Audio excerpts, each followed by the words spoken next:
Okay, very welcome to a new session on blinking lights. This is great.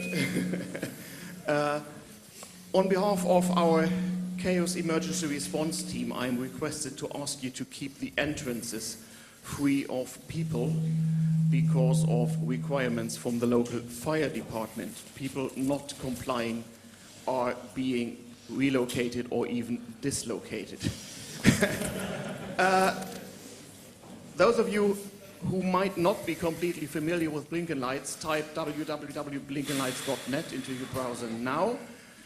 I hardly need to introduce Tim Pritlove, as he is well known to many of us from his various podcasts. And I just want to add that I think Blinking Lights is a very good example of fun by hacking that has also a good spin-off in terms of technical development, and that is how it should be. Tim, the stage is yours. Thank you. Thank you.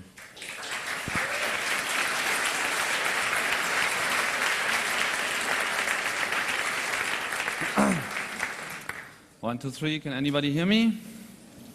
Sounds like it. Hello, welcome. My name is Tim Pritlove. It's been said before.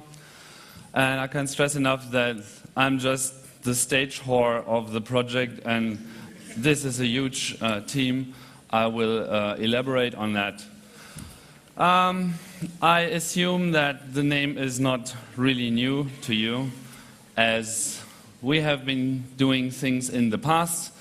Actually, just 50 meters from here, we lit up Haus des Lehrers in 2001, which was a very strong experience for every of us. It was rather new, not that the idea was really new, but just this feeling of getting your hands on such a huge building, ending up with the sole key for the whole building, and it's basically yours, you know, your own building. And every now and then you just move in and exchange a light bulb here and there. Gives you a very personal contact to the city and to the overall urban atmosphere that's associated with it. And of course, there's the reaction of the people. So I don't want to go too much into detail what we did there, because I think this is already well known. As well as the second installation, which followed up pretty quickly, the arcade installation in Paris, where we went to a larger scale in any way. We had more time, we could spend more money on it, but it was also a much bigger building. It was much more complicated. The logistics with it were totally different. Here we had an empty building. There we had an office building that was, still in use by people. So we had to move in and install stuff while they were still working there, including le président de la Bibliothèque nationale de France. Yeah. He was very confident that we used his office, but he was not very confident that it's a good idea that I also used his parking space. So we couldn't... we couldn't really agree on that. So, and then nothing happened. Actually, a lot of things happened, and the project has been very active trying to pursue further projects, which in the end never happened. So we've been close to a new installation many, many times, and we've been very close at least one time or two times, depending on how you look at it. So there were lots of cities, lots of people getting in contact with us. Sometimes it was tiring to see all these requests coming in, and I'm not talking about some requests per year, I'm talking about like a shitload per week. And you can split them into groups. There were these, oh, this is cool, I always wanted to do something like this, but I never knew how. Maybe you can tell us what we have to do.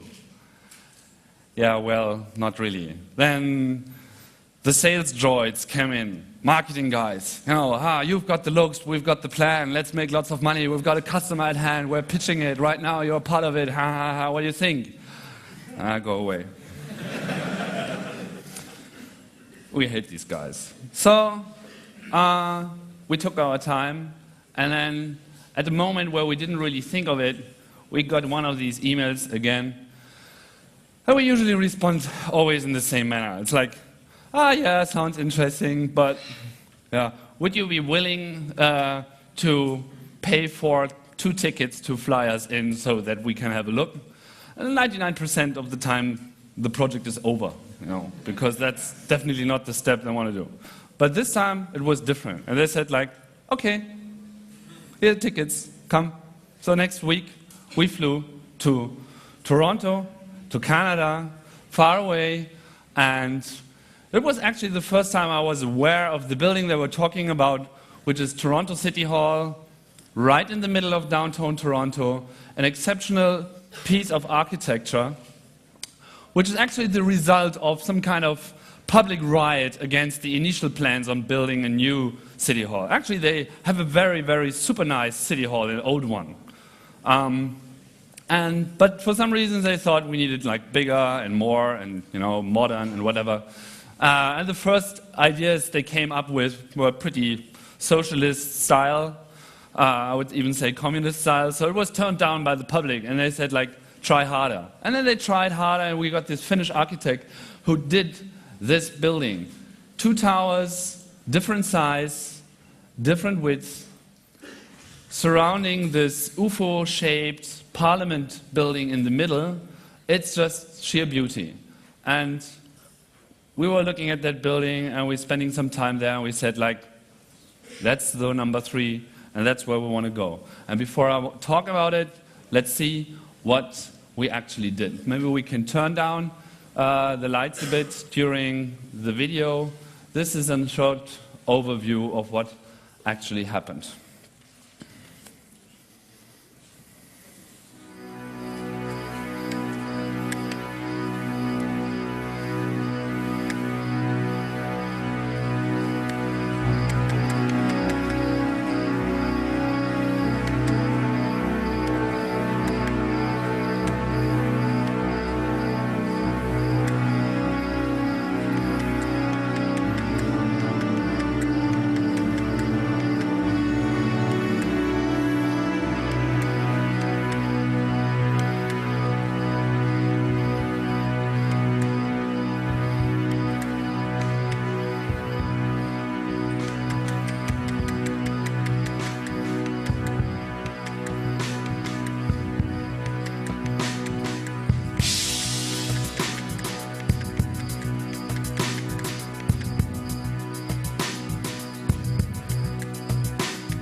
Toronto's City Hall, with its 2 towers facing each other, proved to be a quite demanding project. And when we finally came up with a name for it, Stereoscope, we were quite happy that the name actually represents what it looks like.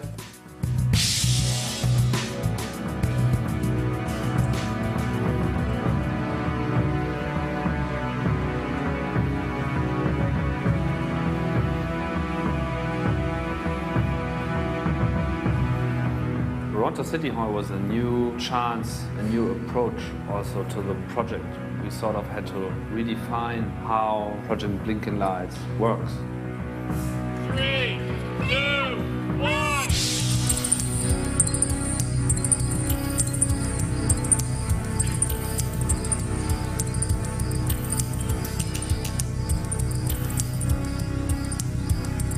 It's absolutely stunning. I love it. Yeah, I think it's awesome.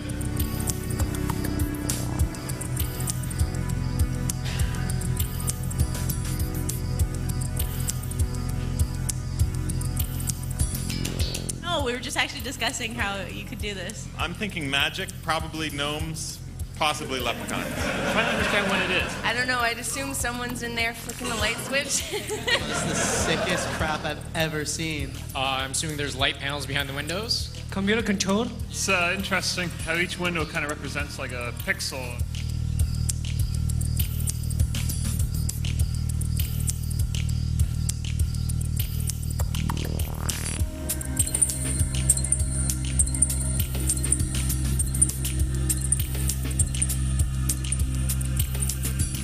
It looks like it would be individual light sources projected onto semi-translucent material. It's amazing. It's brilliant. That's awesome. It's like the best way to convert City Hall into an art piece. Seems very sophisticated. I like the scale of it. Looks good. Look at the pattern there. I've never played a video game on the side of City Hall before. The interactivity work outside and inside of the building. Yeah, Project Blinking Lights. Just call the number. I think you said like 2 to go up, 8 to go down, side and side. And you get to play whatever game you want on the side of the building. On my phone, it just looks like I'm on the middle of a call. But if you look at the wall, this is awesome. I just lost. I think it's cool how they can take a building like City Hall and then just transform it into a game. Look at the crowds all over the city. It's just a wonderful cultural thing for Toronto to have. And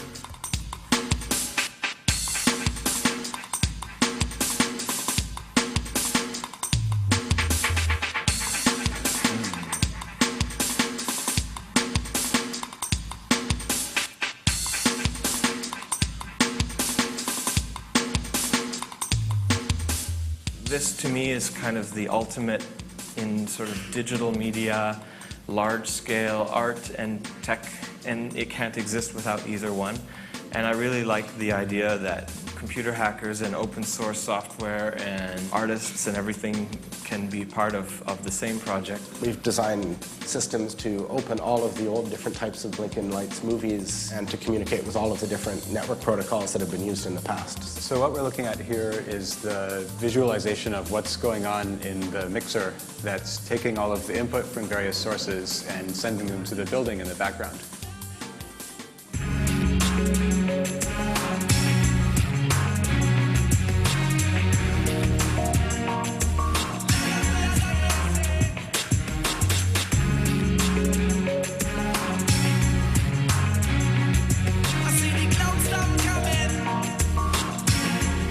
Both towers had different sizes. The facade itself was curved. It was something that had volume, that had depth. Although we always have these totally impossible aims, we sort of make it at the last minute, and that's because the team is so cool.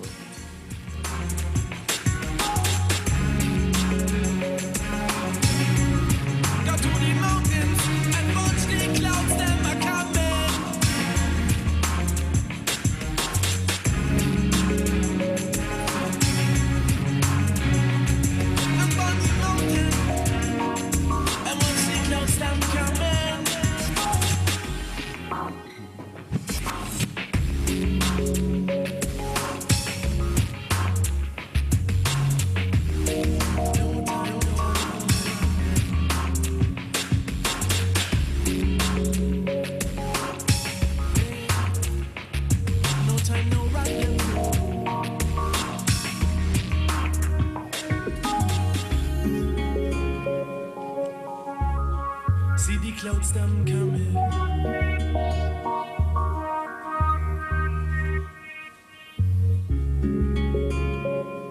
No time now around them, no.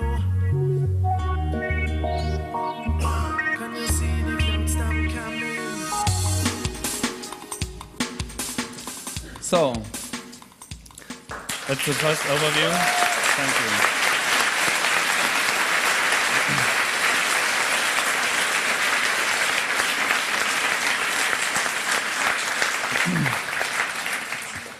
So let's get a bit into the details of what this project was about, especially what it was about for us. First of all, we had to deal with a certain kind of scale we hadn't seen before. The Bibliothèque Nationale de France was big, no question, was 520 windows, pretty big ones actually. But this time was even more, it was like 960 individual windows. In the end, it took us around an hour per window to set everything up, to make everything work, which is a lot of hours. And we needed many, many people. So, first of all, there's this problem that Toronto is actually around 3,500 nautical miles away. We had, or at least we decided to do, which turned out to be a very good idea, we had to build everything up front, right here in Berlin, because it was easier for us to get stuff tested and so on.